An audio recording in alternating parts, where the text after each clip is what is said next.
merci. Je vous présente nos deux invités du jour. Vincent Cordebar, que certains d'entre vous, nombreux même sans doute, connaissent déjà bien, et Christian Gattinoni, qui nous a fait l'honneur de venir nous rejoindre aujourd'hui. Christian Gattinoni est photographe, critique d'art. Il est rédacteur en chef de la revue critique.org. Il publie des ouvrages à la fois pédagogiques et consacrés à l'actualité artistique dans le domaine de la danse et dans d'autres domaines. Vous pouvez vous avancer, messieurs, dames, il y a des sièges à votre disposition. N'hésitez pas à vous avancer.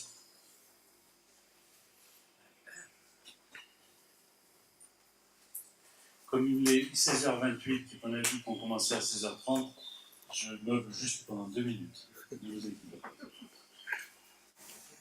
Bien. Que dire avant de commencer? Donc, je vous ai présenté brièvement Christian Gattinoni. Vous allez apprendre à le connaître davantage après sa première prise de parole. Vous dire quand même avant de commencer que Vincent Cordebar a répondu positivement à l'invitation de la mairie de Chaumont et de sa maire pour préparer une grande exposition l'été prochain à Chaumont. Grande exposition, le mot grande voulant dire ici que c'est une manifestation artistique qui va rassembler autour des œuvres de Vincent plusieurs artistes de son choix, et que cette manifestation qui démarrera début juin et qui durera tout l'été prochain sur Chaumont, aux entrepôts Tisa, derrière la gare de Chaumont, présentera évidemment non pas l'ensemble de l'œuvre de Vincent, mais des exemples, des extraits de l'ensemble de ses travaux.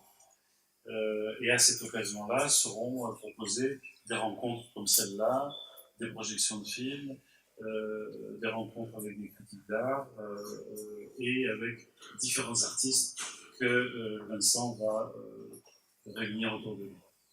Voilà, je cède tout de suite la parole à Christian Gattinoni qui a préparé une intervention pour aujourd'hui et dans laquelle il a prévu des allers-retours de conversation avec Vincent.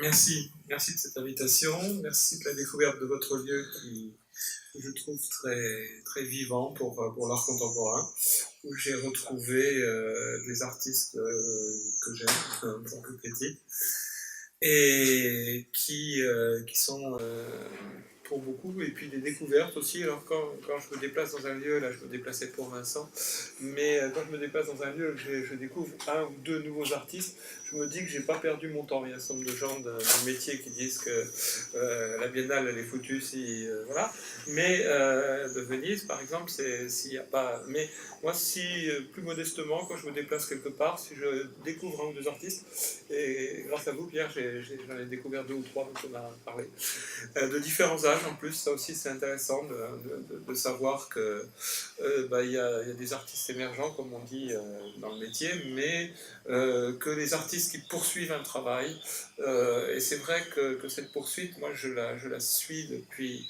les années 89, oui je crois qu'on s'est rencontrés en 88-89, et on a eu l'occasion de travailler différemment ensemble avec Vincent. Et à chaque fois, son travail m'interpelle en tant que critique, en tant qu'auteur, mais aussi en tant que personne, parce que c'est toujours un travail qui nous oblige à aller jusqu'au bout de nos limites humaines, avec ce que ça peut avoir de formidable et ce que ça peut avoir aussi de triste ou de regrettable. Et donc j'avais découvert comme ça sur Facebook, puisqu'on continue nos échanges de façon occasionnelle aussi, différentes images de chère mère. Et puis, quand il a été question que je vienne ici, je lui ai demandé de m'envoyer l'ensemble des images qui nous entourent.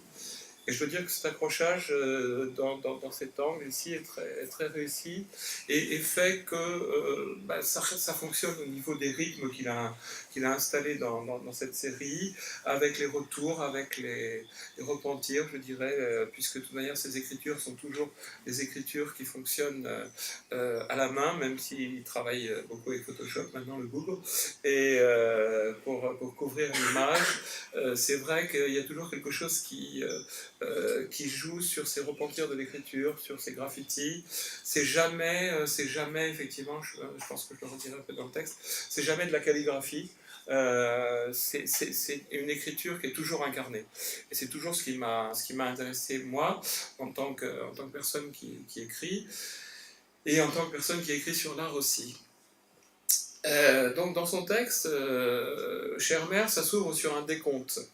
Et les chiffres, en fait, sont bien trop grands pour suggérer la moindre danse.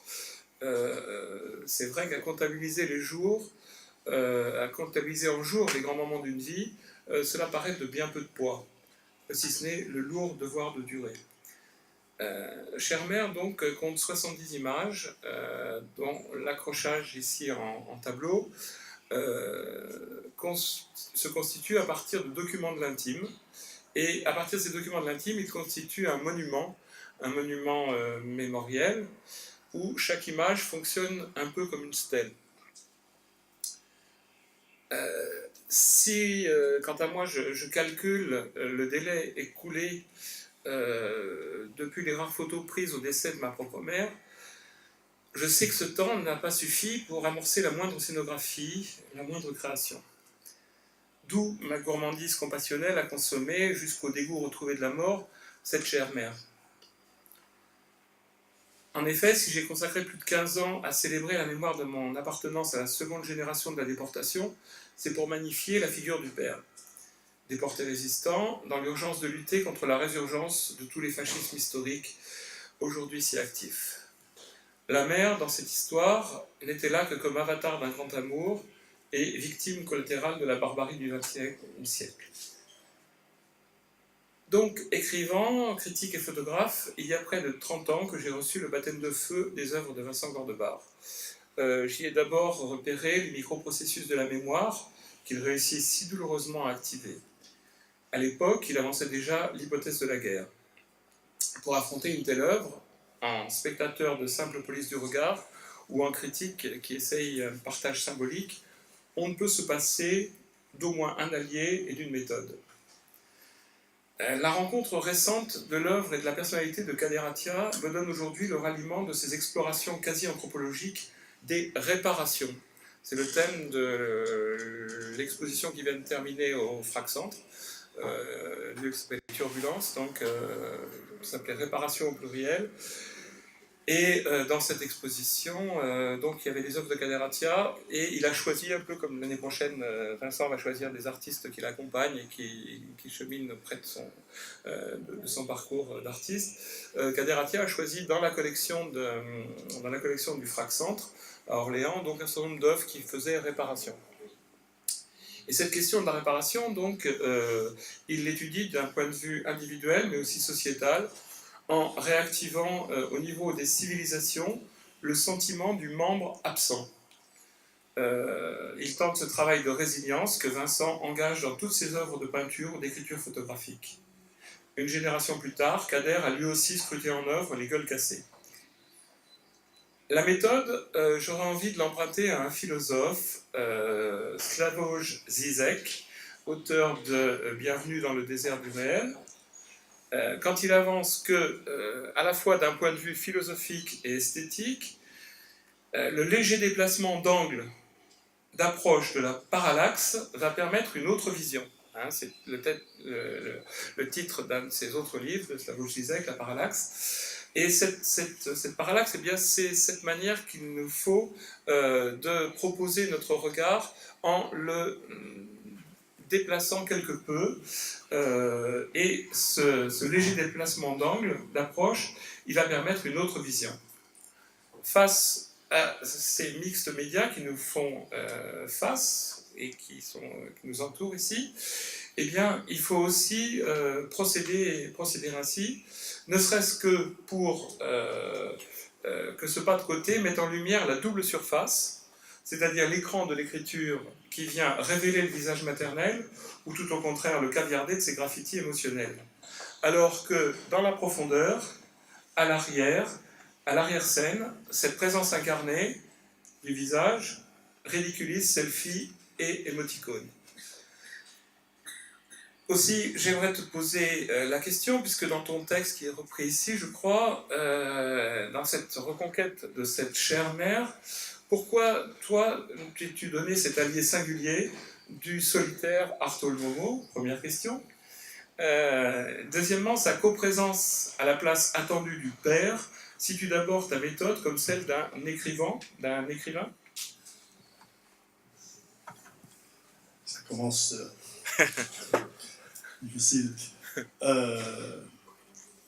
Déjà, Artaud, c'est un compagnon. C'est un compagnon de vie, c'est un compagnon de lecture. Et j'ai attendu patiemment que les cahiers d'Ivry soient publiés. Il a fallu attendre un certain nombre d'années. Et ils sont maintenant accessibles dans leur intégralité depuis 4 ou 5 ans. Donc c'est quasiment une lecture quotidienne. Mais c'est une façon de se perdre de lire Artaud dans les cahiers d'Ivry. C'est-à-dire faire l'expérience des limites du langage et accepter effectivement que le reste de notre lecture, si on la fait à haute voix, qu'un souffle. En la circonstance, j'ai choisi d'écrire, c'est d'être le copiste. C'est-à-dire peut-être vérifier simplement le fait d'exister, parce que recopier Artaud sur des feuilles de papier, comme c'est le cas pour des images qui ne sont pas ici, mais qui sont à la maison, qui sont sur des diapositives directes, ou le faire à la palette graphique en micrographie, c'est quelque chose qui va mobiliser une quantité considérable d'énergie, de temps. On peut commencer à 5 h du matin, parce qu'on s'est réveillé en disant il faut y aller, et puis finir le soir à minuit, avec une expérience du corps très forte, hein, c'est-à-dire jusqu'à ce que le bras refuse de travailler, hein, véritablement. Donc, ce choix d'écrire sur les images, de tracer sur les images, bon, tu le connais effectivement depuis 30 ans, c'est sans doute quelque chose qui m'appartient au très profond, c'est-à-dire perdre mon temps. Voilà. C'est-à-dire, je fais partie de ces personnes qui ont découvert au fur et à mesure de la fragilité de leur propre vie que le luxe le plus extraordinaire, c'était d'avoir son temps. Alors, en même temps, il est évident qu'il y avait dans la lecture et dans la découverte progressive des cahiers d'Ivry d'incroyables résonances avec, j'y viens, les mots de ma mère. Hein. C'est-à-dire que dans sa 102e année, j'ai accompagné ma mère à peu près 2 heures par jour, et comme toutes les personnes de très grand âge, elle s'est vidée au sens le plus extraordinaire du terme, c'est-à-dire par sa langue, par les mots, par une langue qui parfois disparaissait, une démence sénile produisait des démences langagières, qui fait que quelquefois de sa bouche ne sortaient que des borborismes, une sorte de résonance qui, le mot est exact, m'était totalement compréhensible. J'entendais, sans doute comme lorsque j'étais un enfant de 2 à 3 ans, j'entendais clairement ce qu'elle me disait. alors que sans doute personne d'autre que moi ne pouvait la saisir. Et donc elle a vidé sa vie comme ça.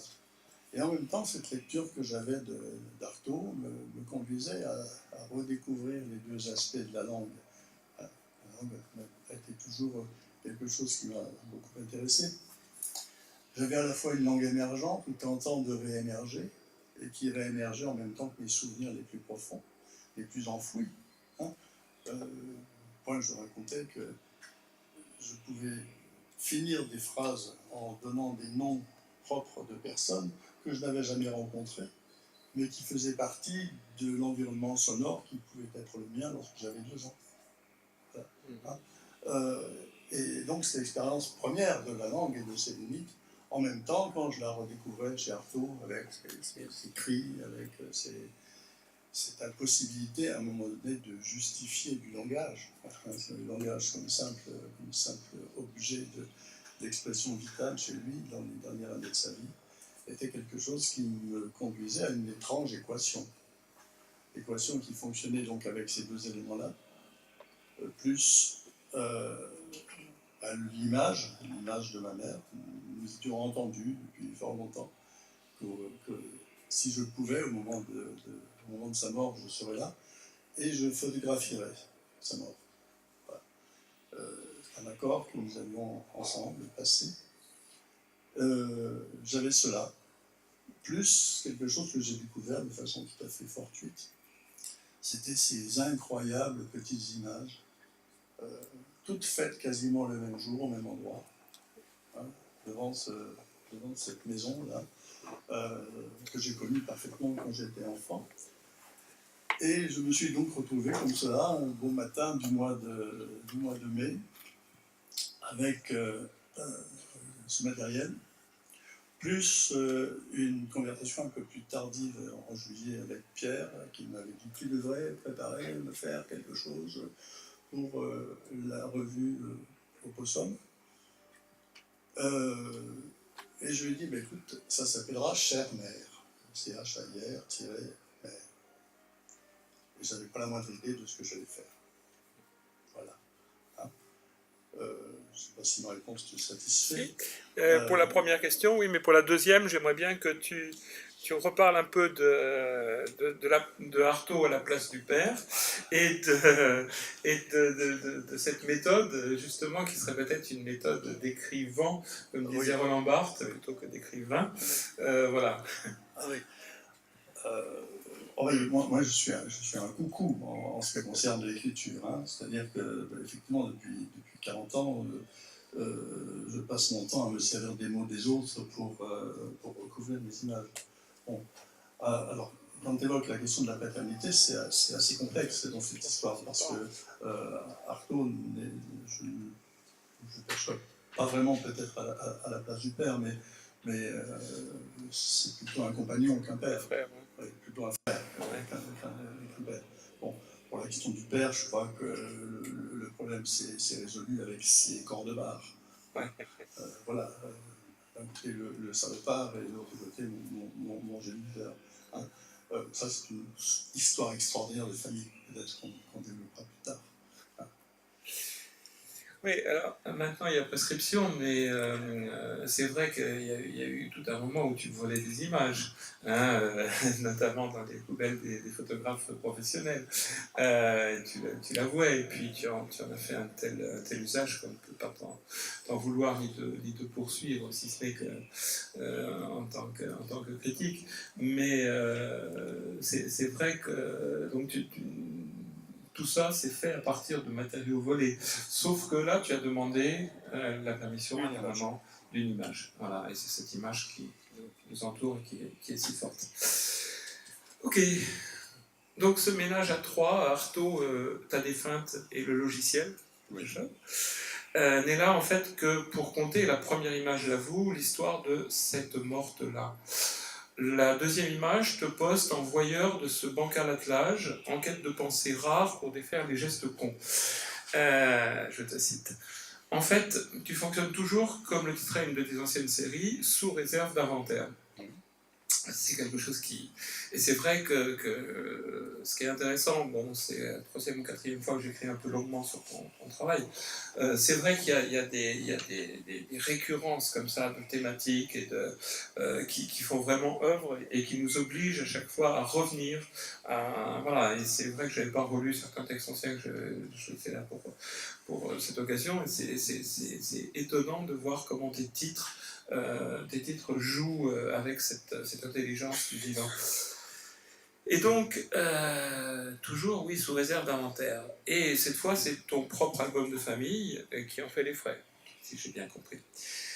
Donc, ce que je ne savais pas, c'est que c'était sur un seul lieu. Donc ça, c'est intéressant, cette unité de lieu, comme on disait dans les tragédies.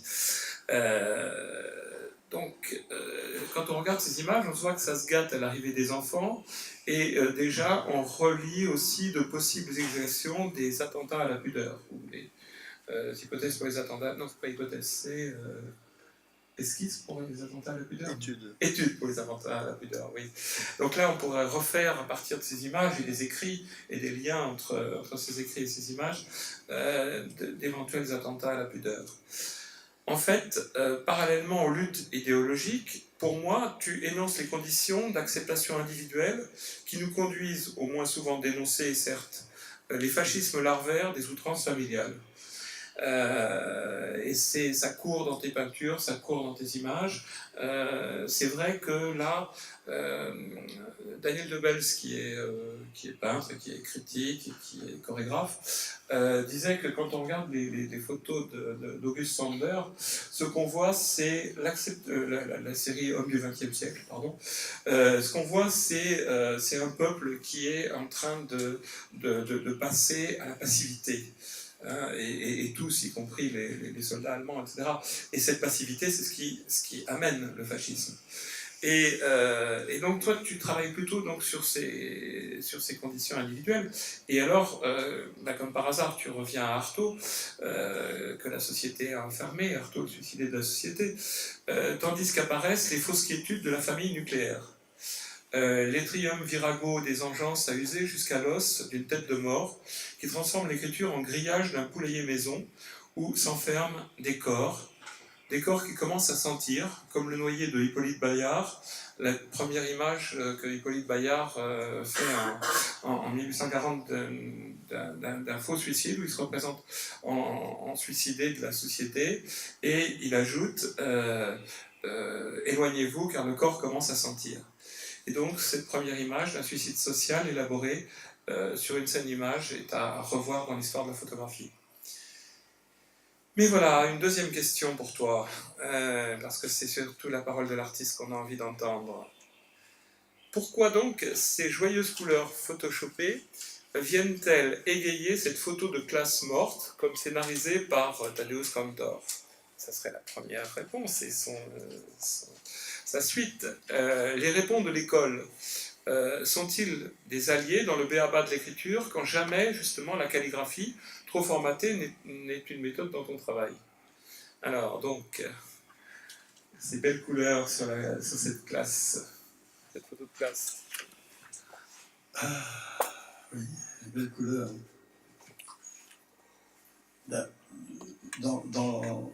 Je crois qu'il y a toujours quelque chose d'assez extraordinaire dans l'histoire de la photographie, et tu le sais comme moi. C'est que une de ses premières préoccupations, ça a été de redonner de la couleur là où c'était impossible, disparu. Et puis il me semblait que dans cette série, qui au fond n'était pas triste du tout, il y avait peut-être un peu d'ironie à installer. Hein. Bon, parce que c'est vrai quand même que ce couple de mes parents, dans cet univers rose, bonbon, a quelque chose qui recadre assez bien l'histoire. C'est-à-dire que tout ça est quand même profondément dérisoire. Hein. En symétrie, on va trouver un autre couple, hein, qui est le couple du drame, en quelque sorte, avec cette même couleur pastel qui, au fond, on va pouvoir dédramatiser, puis en même temps offrir, oui, je crois que le mot qui convient, c'est quand même un peu d'humour et d'ironie. Hein. Parce qu'il faut quand même savoir se moquer. Hein. Il faut savoir se moquer, précisément peut-être, parce que beaucoup pourraient penser que c'est un travail sur la mort. Non, non, enfin, c'est un travail extrêmement précis sur la vie, sur son expérimentation, qui ne se fait pas non plus quand on a 20 ans, qui peut se faire quand on a 70 ans. Hein. Quand on a eu une histoire qui nous a peut-être fait expérimenter largement cette possibilité de la mort. Puis en même temps, nous mesurons ensemble que, je le disais peut-être dans la première réponse, que c'est un luxe formidable de passer son temps à coloriser une image. Hein, ça dure très longtemps, on rate beaucoup, on recommence, vive Photoshop, hein, de ce point de vue-là. Et puis ça me rappelle aussi des expériences personnelles d'autres artistes que j'ai connus qui passaient leur temps à recoloriser les choses avec des albumines, etc. Non pas pour donner du réel, un peu plus de réel, mais au contraire, pour donner sans doute davantage de distance et d'affirmer la matérialité de l'objet qu'on a devant soi. Parce que somme toute, ce contre quoi on se cogne, ce sont des feuilles de papier.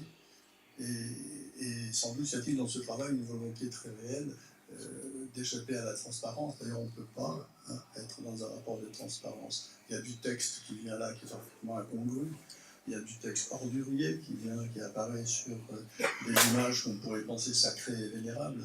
Hein. Donc, c'est Lacan qui disait ça, qui disait que le réel, c'est contre quoi on se cogne.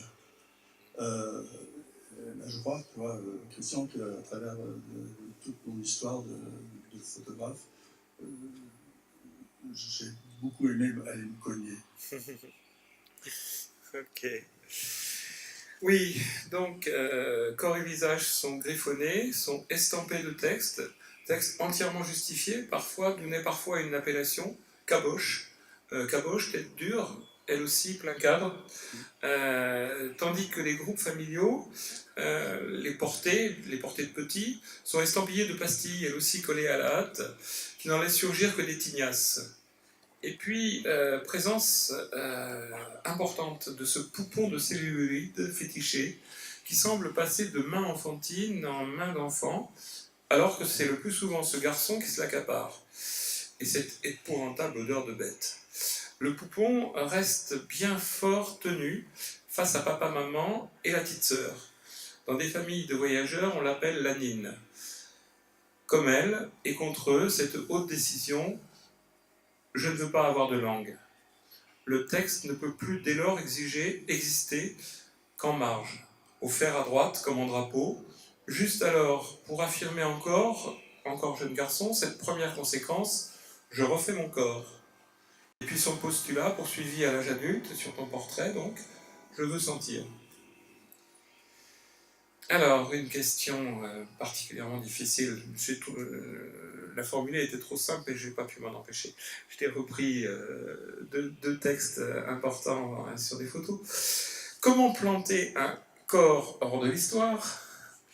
Et pourquoi conglomérer les totems? D'autant que le terme congloméré est toujours utilisé de façon totalement négative, un peu à la façon dont aurait pu utiliser Artaud. Et puis, la dernière question, bien sûr, qui reprend, rien que de la viande humaine de famille, tout ça? Ah bah. Oui, c'était facile à poser. Vous avez amené des sandwichs. Ça risque d'être long, là. Le poupon, Oui. bien sûr. Il ne vous a pas échappé que l'ensemble des images traite de la question du double. Et y compris par les artifices grossiers de Photoshop où je vais doubler la présence d'une petite fille, où je vais incruster systématiquement ce ce petit gars-là avec son poupon dans le bras, dans des images ou dans des endroits où il n'aurait strictement rien à faire. D'abord, ce petit-là, c'est moi. Hein, et avec une prétention singulière de vouloir exister. C'est ma place. Je les pousse un peu. Hein. Et moi, je pousse un peu même l'image pour le coller de façon grossière, ça se voit. Hein, c'est un montage. Il est essentiel qu'on ne perde pas de vue que c'est un vrai montage. Donc ça ressemble davantage à un manifeste qu'à autre chose. Alors effectivement, je le dis un peu dans le texte, je suis un faux Besson. Les gens qui savent ce que ça veut dire être un faux Besson. Ceux qui ont lu Colette savent ce que c'est qu'un Besson, mais enfin un faux Besson, c'est un jumeau. J'avais 30 ans à peu près quand ma mère m'a simplement raconté, mais tu sais quand même, il faut que je te dise un truc. Quand j'étais enceinte de toi, de 6 mois, avec son air gourmand, j'ai fait une fausse couche. Bon. Et puis toi, t'es né 3 mois après. Voilà. Donc, je porte dans ma mémoire profonde une présence. Voilà. Hein. Et l'écriture, hein, quand on conduit à écrire comme ça un travail d'image, ce petit personnage, là, comme ça, qui se double, qui se dédouble, etc., avec son poupon, c'est un peu la figure de ce personnage absent. Hein. C'est un travail qui fonctionne toujours sur la question effectivement de la gémellité, mais chez Artaud, tu sais comme moi que c'était quelque chose d'absolument considérable, la reconstruction d'un autre corps. Hein, effectivement, quand on dit je ne veux pas avoir de langue, ben c'est peut-être simplement parce qu'on n'a plus confiance dans les mots qu'on va prononcer. C'est-à-dire que. Toute l'écriture est de la cochonnerie. Voilà, l'écriture de la cochonnerie, et tout ce que je vous dis est un mensonge. Hein, en gros, pour résumer. Donc, cette figure-là, j'insiste beaucoup sur cette figure de l'enfant disparu, a été alimentée dans mon histoire personnelle par une sombre histoire de famille liée. Alors, je vais être obligé de vous la raconter parce que sinon, c'est difficile de comprendre l'histoire. Ma mère avait une sœur, et cette sœur a été mariée pour des raisons qui étaient des raisons un peu forcées de promotion sociale, d'élévation par un ouvrier qu'on va marier à un contremaître. Et c'était un mariage qui s'est conduit par une catastrophe finale, le décès de cette sœur. Ma mère doit s'occuper de l'enfant, comme on le faisait dans les bonnes campagnes bien élevées. Et ça l'a conduit à revenir dans le foyer familial, parce que, entre-temps, ce qu'elle avait fait, c'était de se barrer à 16 ans, aller faire la fête. Mais la fête, hein, j'ai eu droit au compte rendu dans la dernière année de sa vie. Nous resterons discrets, c'est ce qu'on appelle la fête. On est en 1929, imaginez. Hein. Elle est appelée, donc, s'occupe de ce gosse. On lui retire brutalement, violemment. Hein. Elle somatise terriblement, elle va faire paralysie, aphasie, tout le bordel. Et va se reconstruire progressivement. Voilà. Et cette histoire va être, je ne vais pas aller plus loin, mais cette histoire va être quelque chose d'assez formidable que j'aurai redécouvert beaucoup plus tard, adulte, hein, en travaillant beaucoup la langue, en travaillant beaucoup la littérature et autre chose, la poésie, la psychanalyse, entre autres, sur ce qu'on appelle les grands silences du langage. Hein. C'est-à-dire ce qui est dans une vie commune, simple, d'une famille normale, hein, plein d'enfants, pauvres, très très pauvres, Mais quelque chose qui fait qu'il y a des creux. Hein, ça s'appelle vraiment les creux du langage, qu'on entend sans les entendre, mais qui font qu'il y a un secret quelque part qu'on ne parle pas. Et moi, sans doute, est-ce que je vivais très intimement, très à l'intérieur de moi, cette absence du double. Hein, parce qu'on ne vit pas quand même pendant 6 mois avec un petit copain, il faut lui foutre un coup de pied, le foutre dehors, hein, et puis découvrir plus tard qu'il avait été là. On l'a sans doute senti rechercher beaucoup dans notre propre corps. Hein. Là-dessus, il faut être très clair sur cette question. Et donc, cette histoire de famille d'un enfant qui était parti, éloigné, disparu, j'ai cru longtemps que c'était un frère vivant qui était ailleurs. Hein, ça, c'était... Mais en même temps, dans les discours de famille, on parlait du salopard. Le fameux salopard. C'était la seule façon qui me permettait peut-être de réaliser qu'il s'était passé quelque chose. Hein, que je ne comprenais pas, que je pouvais vivre intérieurement, que je pouvais vivre dans les absences du langage.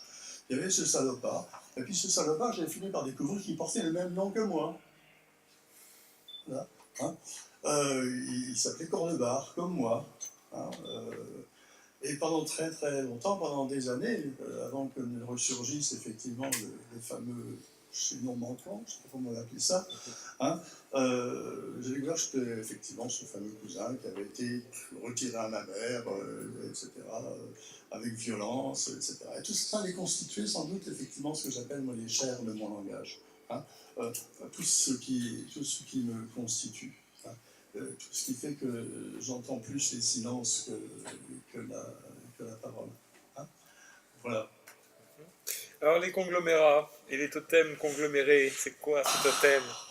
Je ne sais pas, quelquefois, quand on rencontre, on lit un peu, parce que pour quand même préciser qu'aucun des mots qui figurent sur ces images, aucun de ces mots n'appartient pas à Artaud, ils appartiennent tous à Artaud, sans exception, y compris les fautes d'orthographe, hein, que j'ai scrupuleusement respecté et replié. Alors effectivement, à un moment donné, on traîne comme ça pendant des jours avec des images, et puis oui, il y a des mots, il y a des mots qu'on ne comprend pas, hein, pour être très clair. C'est-à-dire que ces deux expressions que tu as extraites m'intéressent beaucoup parce que ce sont effectivement des éléments qu'on va poser, écrire comme ça, sans raison. Sans raison. On peut appeler la psychanalyse, on en trouvera, mais sans raison directe, sans justification. Hein, puisque je déteste par toute autre chose, c'est le petit A, petit B entraîne petit C. Hein. Bon, c'est que c'est une évidence. Il faut que ce petit bout de texte soit sur cette image-là. Je n'ai aucune raison de le justifier, je ne le sais pas moi-même, mais s'il n'y était pas, je serais sans doute pas très bien. Non, ce qui m'avait étonné, c'était qu'effectivement, là, c'était quelque chose qui paraissait dans la reconstruction du corps, alors que toutes les autres occurrences du mot conglomérat sont des occurrences négatives parce que c'est cette absence de l'individu, quoi, finalement. Hein, c'est le collectif face à l'individu. C'était ça qui m'avait attiré, c'est pour ça que je voulais te poser la question, en fait. Et puis, bon, cette expression, je crois que cette viande humaine de famille, elle se justifie par tout ce que tu as dit avant. Tout à fait. Pierre, tu veux pas? Non, on continue? Bon, alors je vais terminer sur un dernier petit paragraphe. Donc, au 37 326e jour, le portrait de cette mère nous est enfin donné dans toute sa dignité. C'est le seul portrait que sur lequel tu n'es pas intervenu. C'est un portrait que tu as pris, je pense, un peu avant sa mort, 1 ou 2 ans, je ne sais pas. 1 mois. 1 mois, oui, d'accord. Très beau portrait, qui est le seul qui soit vierge d'écriture. Et du coup, cette arrivée de ce visage, de ce portrait, de cette belle vieille dame. La vierge d'écriture. Hein. Non, il y en a un dans le dossier que tu m'as envoyé, il y en a un où il n'y a pas d'écriture. D'accord, je suis Excuse-moi, oui, celui-là a quand même de l'écriture, effectivement. Justement, je le cherchais là et je ne l'ai pas retrouvé. Et donc, à partir du moment où ce portrait ressurgit, l'amnésie à la fois organique et affective va pouvoir s'organiser en séquences qui demandent elle aussi réparation du membre jumeau absent, autant que de nouvelles fondations de cette douleur scarifiée par le deuil récent. Après l'absence de tout, peut commencer le corps, est-il écrit sur une autre image. Mais le souffle vital n'est pas plus qu'un paix à qui le monde accorde, tu le reconnais, une valeur. Reste alors à reparcourir en arrière ces 7,50 m d'accrochage et ces quelques cadres pour s'accorder au moins 2 pas de recul et puis recommencer une lente chorégraphie qui va à chaque fois jouer d'accommodation pour faire focus sur ces fratries décimées ou au contraire zoomer sur le suspens de telle phrase. Écoutez donc cette chère mère en incarnation pour un fils solitaire, cet artiste qui, à chaque fois, nous fait à chacun de nous le don écorché de l'amitié d'une enfance toujours malmenée. Merci pour ça, Vincent. Il n'y a plus de questions. Il n'y a plus de questions, mais Pierre va certainement avoir envie d'intervenir. Alors peut-être certaines d'entre vous ont déjà envie de se manifester, de contribuer à la conversation. Il vous suffit de lever la main si vous le souhaitez. Je vous amène le micro. En attendant que quelqu'une se décide, moi je voudrais dire peut-être 2-3 mots pour ça en écho à ce qui a déjà été magnifiquement dit. Quand Vincent nous dit « il m'arrive de passer des heures, des jours, des semaines, on n'ose pas penser des mois ou des années, à écrire, à recopier, pour revivre dans mon corps l'exténuement que cette pratique implique, il faut entendre que ce à quoi il nous convie, c'est à passer de longs moments devant ses propres œuvres, sinon on passe simplement à côté. C'est-à-dire que dans le labeur qui est le sien, ce qui s'expose ensuite sur les murs est aussi une invitation à venir perdre son temps dans son temps à lui. Et ça, c'est quelque chose dont il faut avoir pleinement conscience, sinon, effectivement, on est juste assujetti au selfie, au clip et au passage rapide, c'est-à-dire à une perte totale de soi-même dans la proposition de l'autre. Une perte, pas au sens positif, une perte pour rien, sans aucune forme de gain possible. La deuxième chose que je voulais peut-être suggérer, c'est que dans cette collection de photos, moi je suis aussi amateur d'images et de photographie, j'en fais quelques-unes. Ce qui est très bouleversant pour moi, c'est chacune de ces images prises individuellement est un monde en tant que tel. Et que ce monde est total. C'est-à-dire que le paradoxe est le suivant, nous sommes devant une collection d'images, mais chacune de ces images est la collection en entier, d'un point de vue différent.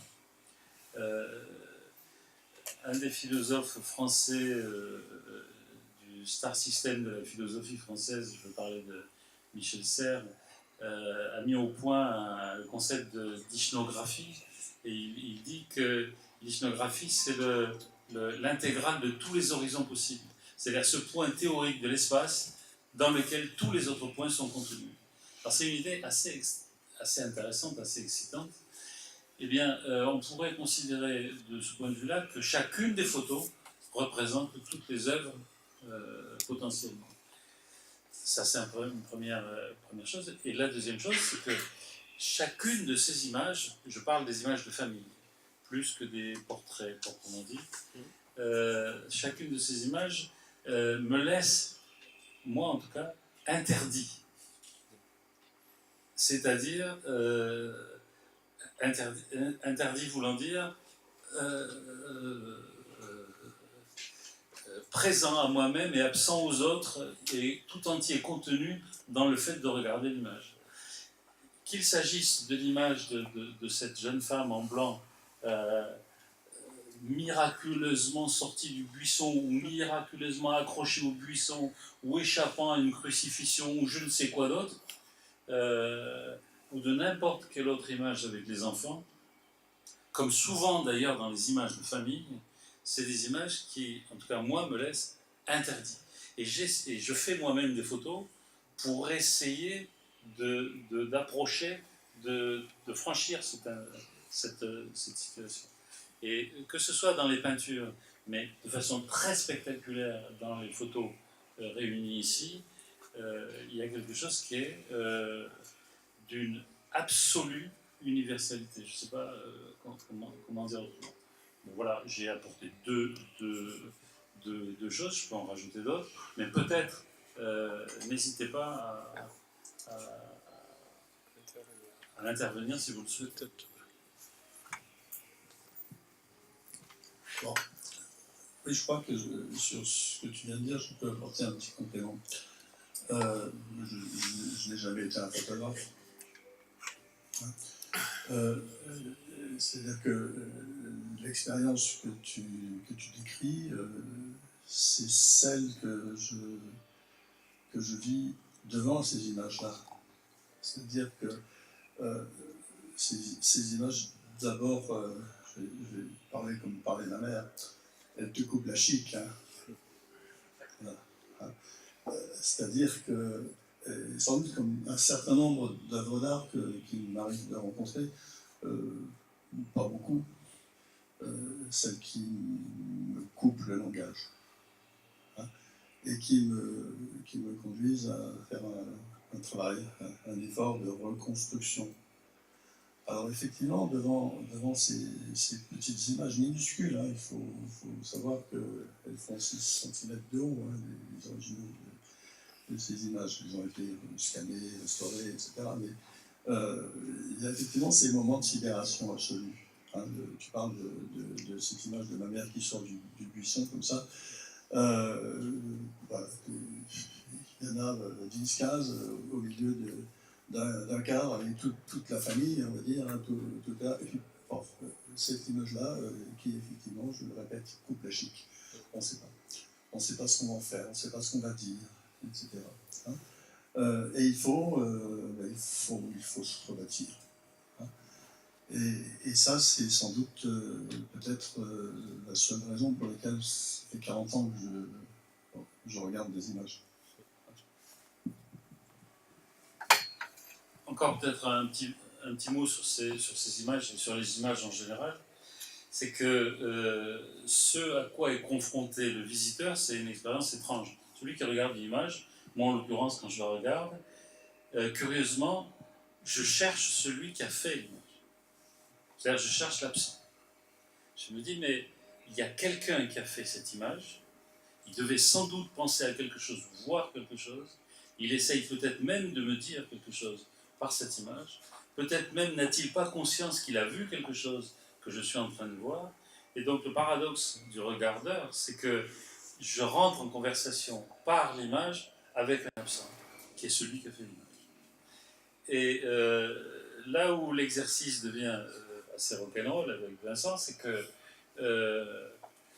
il prend la place de l'absent en volant l'image d'un tiers ou en utilisant l'image d'un tiers, et en prenant la place de l'absent, il me redonne ma place à moi de regardeur. Je ne sais pas si vous voyez le cercle dans lequel on rentre, et qui devient tout à fait un cercle de vie, effectivement, et qui s'oppose en tout point à toute forme de volonté de destruction. C'est peut-être ce passage-là qui est le plus difficile à partager, puisque le noir et blanc renverrait au drame, renverrait au dramatique, les mots d'Artaud renverraient uniquement à la folie, la cruauté ou je ne sais quoi d'autre, alors qu'en fait, ce à quoi on assiste, c'est une célébration continue du mystère de la beauté, sans le langage, et en même temps une célébration continue de la vie, donc, comme force, comme moteur, et non pas d'une vie, il faut se dépêcher d'exister parce que la vie est brève, mais d'une vie, là, maintenant, tout de suite. Qu'est-ce que je fais? On y croit. Merci Pierre. Oups. Oui, François Scola, présidente de Sakura. Comme tout le monde, il m'est arrivé d'ouvrir des valises de photos noir et blanc, de faire irruption dans des récits familiaux. Il y a des photos effectivement qui nous parlent. Pourquoi telle personne regarde telle autre de cette façon-là? Qu'est-ce qui s'est passé il y a 50 ans, il y a 60 ans, il y a 100 ans? Qui sont ces gens dans des lieux plus ou moins incongrus? Et ce que l'on voit au travers de ce travail remarquable, c'est effectivement la puissance de cette confrontation qui nous laisse interdits, ou en tout cas plein de questions, voire d'affirmations, où à un moment on s'empare aussi de ce regard de photographe et on essaie de comprendre de ce qui a été donné à voir. Ma question, c'est une question sur les 70 à la fois. À quel moment l'ordre dans lequel ces photos sont accrochées est devenu le bon ordre pour le photographe et le créateur? Et pourquoi?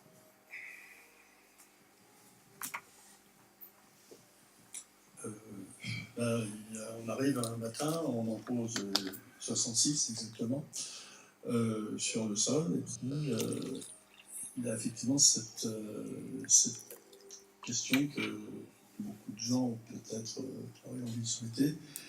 Ça raconte quoi? Ça raconte rien. Ça ne veut pas raconter, ça ne peut pas raconter. C'est apostrophe, EST.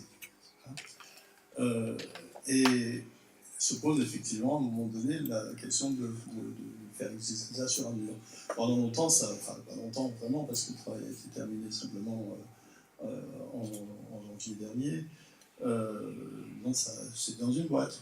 Et puis quand les amis venaient, on ouvrait la boîte et puis ils regardaient, et puis ça défilait. Alors, il y a ceux qui posaient des questions, c'est qui, c'est quoi, etc. Et puis il y a effectivement ceux qui, comme Pierre, à un moment donné, découvrent qu'au fond, peut-être une seule suffirait. Alors après, on peut avoir la gourmandise d'en avoir une deuxième, une troisième, c'est un peu l'effet de la boîte de photos, ça. Donc je pose à un moment donné la question de me poser ça sur un mur pour que ça fasse totalité et unité. C'est-à-dire que on a deux possibilités, soit percevoir l'objet d'où on est, à 10 mètres, ça peut être suffisant, ça fonctionne. Il y a des problèmes il y a des valeurs intéressantes, il y a des tensions qui se font d'une image à l'autre.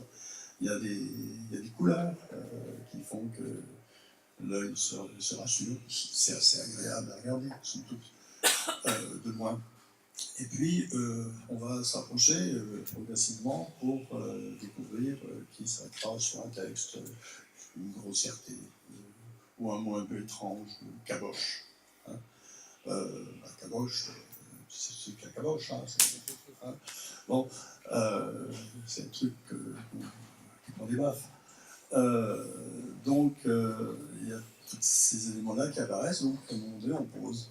Il y a un rythme quand même, vous l'avez remarqué, qu'il y a une alternance, ce visage de la mère qui revient comme ça assez fréquemment. Et puis après, c'est un problème qui ne s'explique pas. On fait, on déplace, on refait. En tout cas, c'est jamais dans l'intention de vouloir vous faire comprendre quelque chose. À la limite, peut-être comme chez Artaud, il y aurait une tentative d'illisibilité. Pierre, qui comme moi a accroché de nombreuses expositions, pourra en témoigner. Il y a un moment donné, on choisit avec un artiste, dans une expo collective, on choisit des œuvres, et puis on commence un accrochage. Et puis à un moment donné, il y a une œuvre qu'on balade. Et on la met au début, puis ça marche pas, puis on la met à la fin, puis on la met au milieu, ça marche pas. Et cette logique-là, c'est très difficile d'en parler. En tant qu'enseignant en école d'art, bon, on a beaucoup bossé sur la constitution, un séminaire critique, et puis pourquoi, voilà. Mais tu parlais de valeurs, oui. Mais à un moment donné, il y a aussi le fait que une œuvre, elle va fonctionner dans une série ou pas, dans un lieu ou pas, et c'est pas forcément une mauvaise œuvre, c'est une œuvre qui sera pas à sa place à ce moment-là dans la série. Bon, là, la série, elle est suffisamment forte, suffisamment constituée par ce peu d'images qui sont retravaillées à chaque fois différemment pour que ça existe. Mais je veux dire que peut-être si, je ne sais pas si tu as participé à l'accrochage ou si Vincent l'a fait seul, mais peut-être que si nous, on accrochait, et puis si on accroche demain cette même série dans un autre lieu, peut-être qu'on va fonctionner autrement. Et que, bon, je crois que Chantal me disait que tu avais pensé d'abord faire 3 lignes, et puis que ça ne marchait pas. Et là, c'est vrai qu'elle est en tension dans cet espace entre l'espèce de serre et puis le rideau noir. Et du coup, je veux dire, ce qui se joue à l'intérieur de chaque image, cette tension du texte et du corps et du visage à l'intérieur de chaque image, on la retrouve dans l'accrochage, du coup. Et puis avec l'image un peu différente, justement, des jumeaux, qui donne une clé, enfin, je trouve, légèrement plus bas que le reste avec le texte. Voilà, donc ça fonctionne par rapport à cet espace-là aussi. Et ça, c'est, je veux dire, c'est l'habitude aussi d'un travail qui fait qu'on va voir ça fonctionner. Pardon. On va passer par là.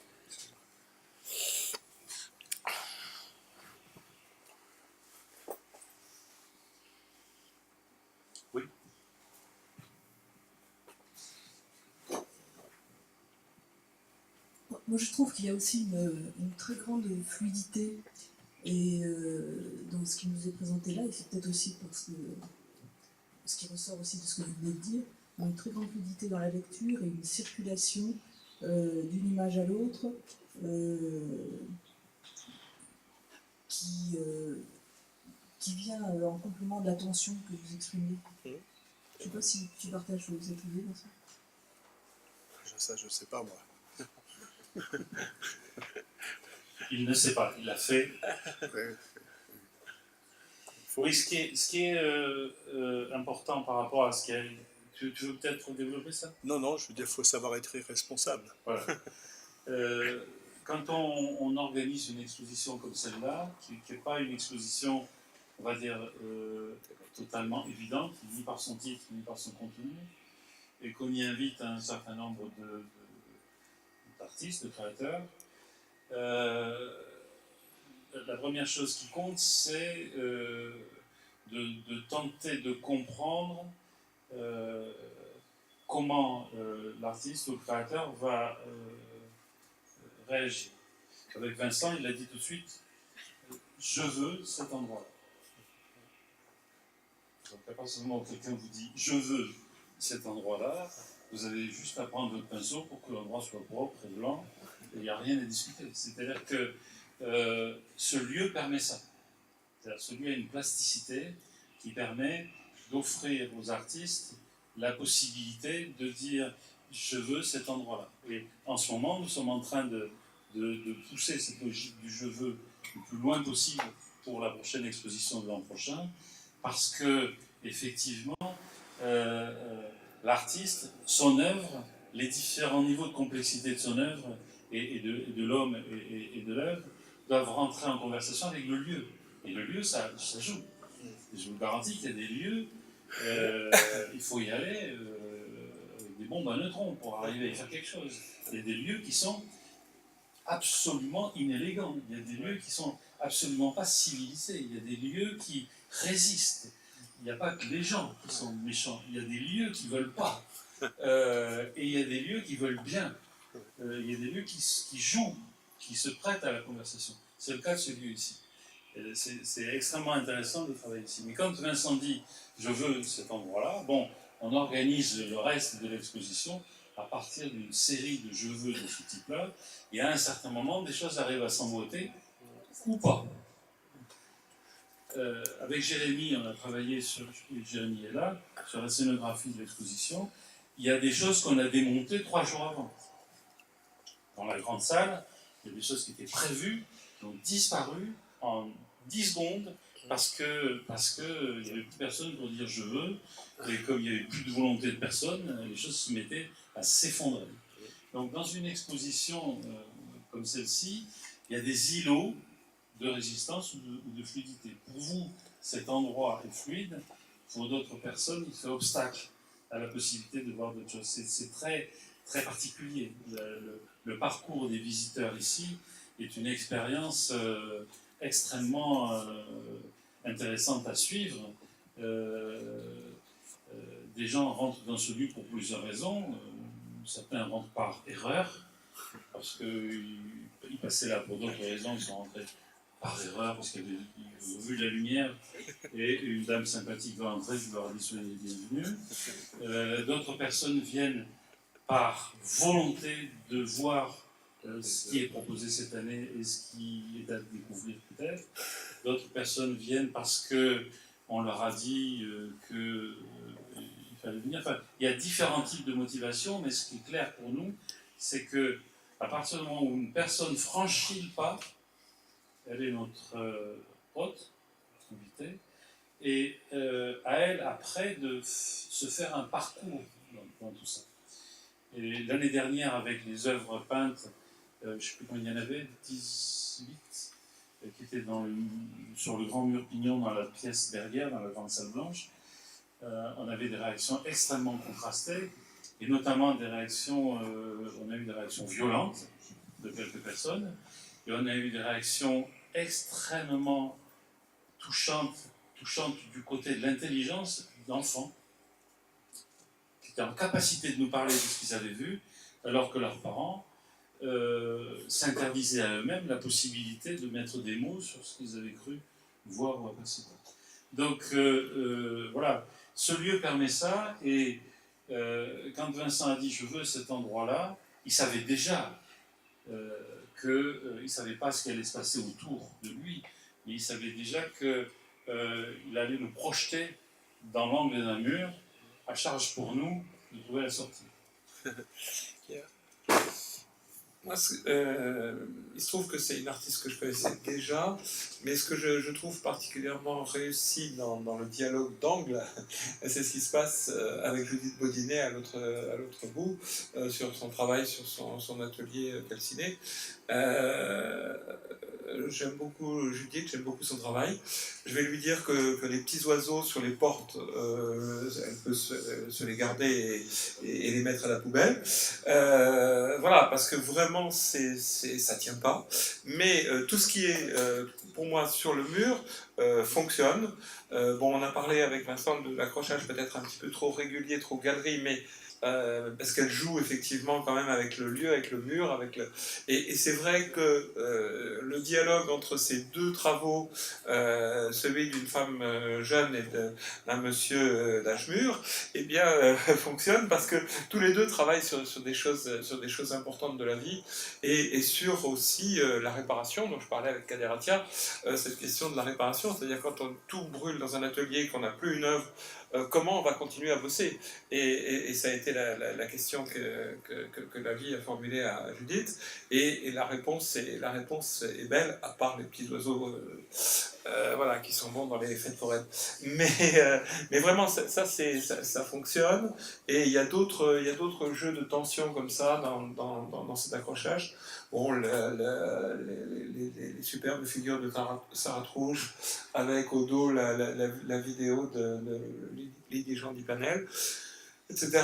Il y a vraiment enfin, je pense que tu connais bien ton lieu, et que c'est vrai que c'est un lieu où, en tant que commissaire d'expo, on a envie de jouer, parce que je pense qu'il permet pas mal de choses, justement.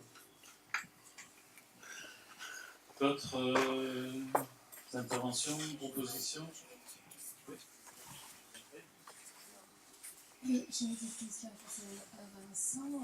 C'est vraiment directement sur la photo, je ne parle pas du lieu ni rien. Donc j'ai bien compris que le travail avait été fait à partir de photos que tu as faites, notamment de ta mère, de toi, je sais pas. Une seulement. Et autrement, toutes les photos, c'est des photos dont tu as récupérées suite à la mort de ta mère. Donc ma question c'est, les crânes faisaient-ils partie du lot? C'est un t-shirt. Non, non, non. Non, l'auteur de la photographie du crâne est caché derrière une caméra. C'est Stéphane qui est là-bas. Ouais. Alors oui, donc pour être précis, la seule photographie dont je suis auteur, c'est le visage de ma mère, à l'instant de sa mort, que fait avec L'autre aussi. un petit appareil photo. Celle-là aussi. Oui, bien sûr, qui a été faite avant en portrait un dimanche matin, qui avait été habillé merveilleusement par les gens qui s'en occupaient. Et sinon, effectivement, j'ai ce petit. J'ai chez moi, en quelque sorte, mon double, dans une petite boîte. C'est un petit squelette d'enfant. Hein, il fait 30 cm de long à peu près. Et puis, un jour, j'avais demandé à Stéphane de faire un inventaire de tous les objets qui figuraient dans ma bibliothèque, dont ce petit squelette, et il avait fait cette image. Et donc, j'ai récupéré cette image, parce que, effectivement, très peu, si l'année prochaine je présente un très grand nombre de travaux, il y en a très peu dont je suis auteur au sens propre du terme. La plupart du temps, je l'ai dit tout à l'heure, je regarde, je prends, je ramasse, et c'est parce que ces images-là sont des, je sais pas comment dire, ce sont des puits de silence que je prends, et puis avec lesquels je vais effectivement travailler. Alors, souvent, effectivement, je me contente de les recouvrir de kilomètres d'écriture. Hein. Ou, si on prend les images de la Shoah, hein, pour ce travail qui s'appelle le dénombrement du corps, eh bien, je passe, je fais des pilatons, je compte jusqu'à 5, 1, 2, 3, 4, 5, 1, 2, 3, 4, 5, jusqu'à arriver à 1 million. Quoi. C'est toujours les mêmes images, 3, 4 images, c'est suffisant, parce que sans doute, elles sont inépuisables, intraversables, je dirais. Hein, voilà. C'était plus par rapport au fait que je t'imaginais ouvrir ta boîte de photos suite à la mort Oui, de ta mère, et j'avais du mal à imaginer qu'il y ait cette photo dans la boîte. La photo du crâne. Ah oui, d'accord. Non, la photo du crâne. C'est plus dans ce sens-là, et Oui, tout à fait. automatiquement, les crânes, ils venaient vers moi pour me dire que non, j'étais pas dans la boîte, moi. Non, mais ils sont aussi liés d'une certaine façon à l'histoire de l'histoire. Non, c'est bon. Tout à Non, fait. tout va bien. Puis à un moment donné, on a ce matériel devant soi. Le travail que je présenterai l'année prochaine s'appellera Scène de la vie ordinaire. C'est-à-dire que ça accueille mon quotidien. Alors, des fois le plus trivial.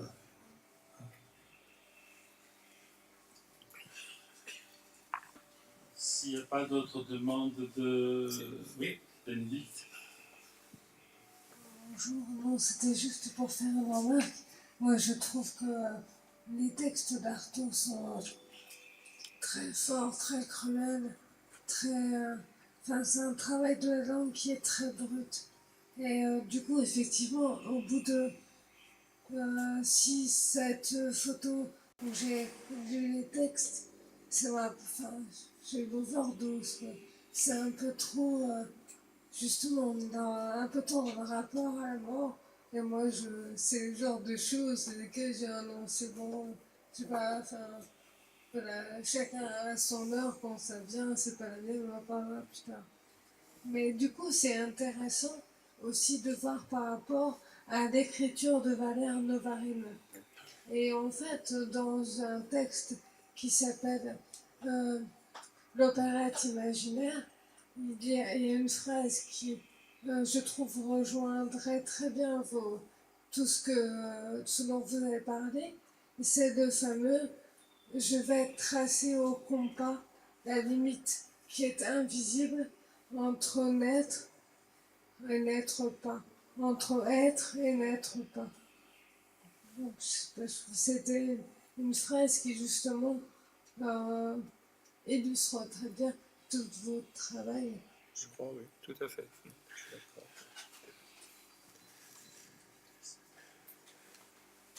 C'est bien. C'est bon. Je voudrais dire un mot de l'exposition que nous sommes en train de préparer pour l'année prochaine. Je voudrais en dire un mot parce que nous sommes en train d'essayer de faire quelque chose de rare et difficile. D'abord, nous avons le temps de le faire. Donc ça, c'est un privilège. Ensuite, nous avons la confiance de la ville qui va nous permettre de le faire. C'est un second privilège. Et nous avons le lieu pour le faire, donc les entrepôts TISA, c'est un troisième privilège. Alors, Vincent et moi, nous avons beaucoup discuté, nous avons commencé à discuter sur que fait-on de cette richesse quand nous avons une accumulation de privilèges.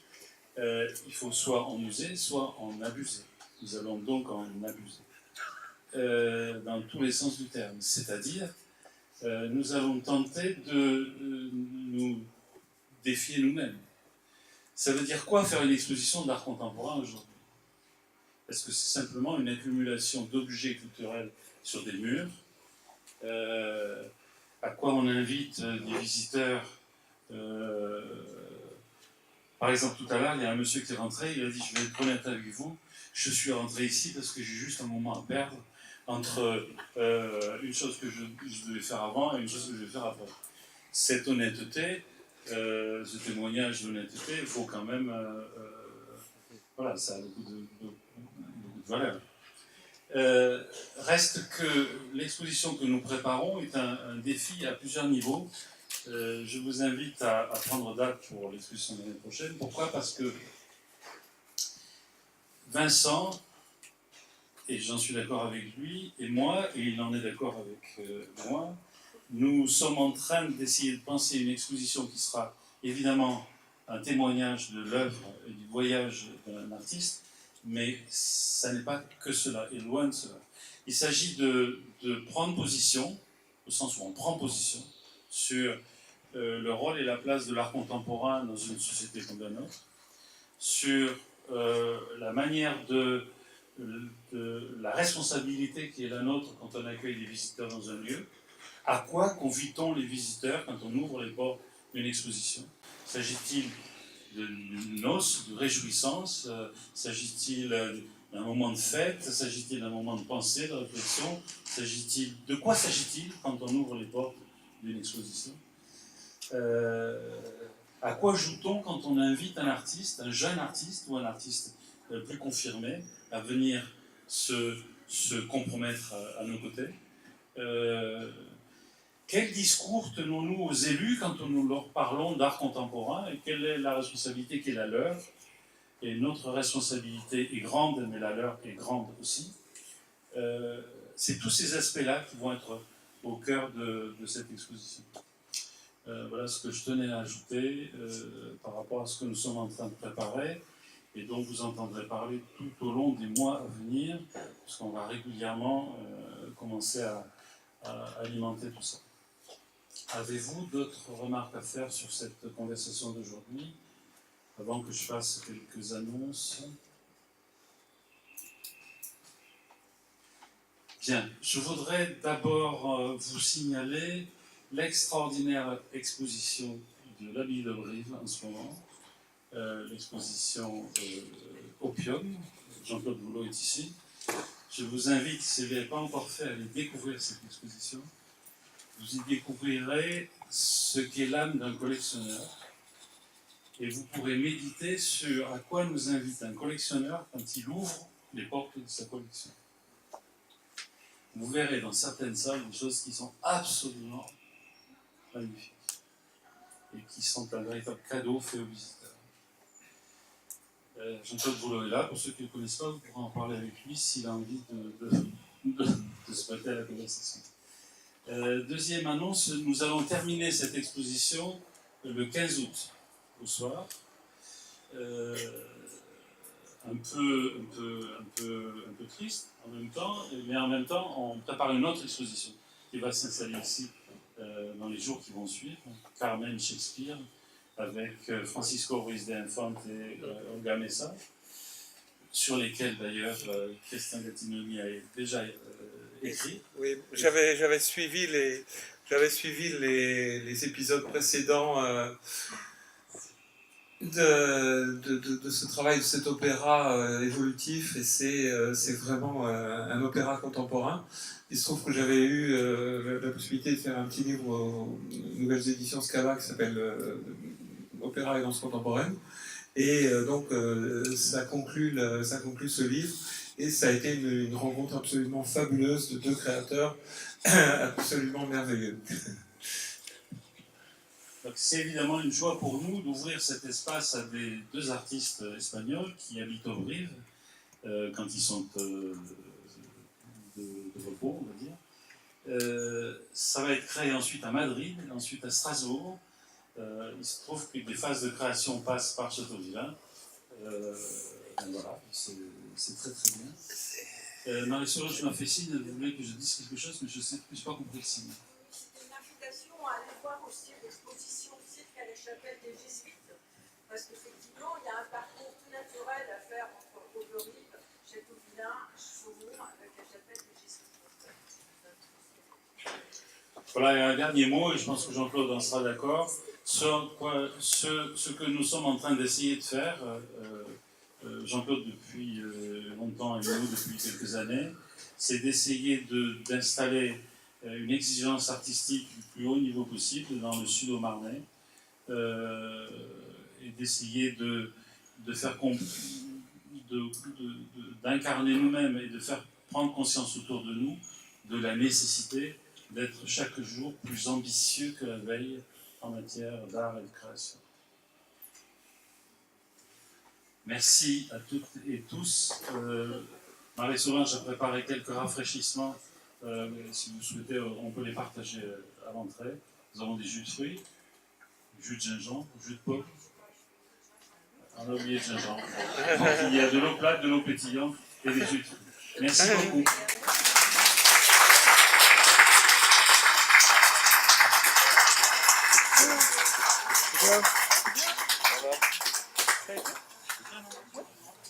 Ça a été Ça va.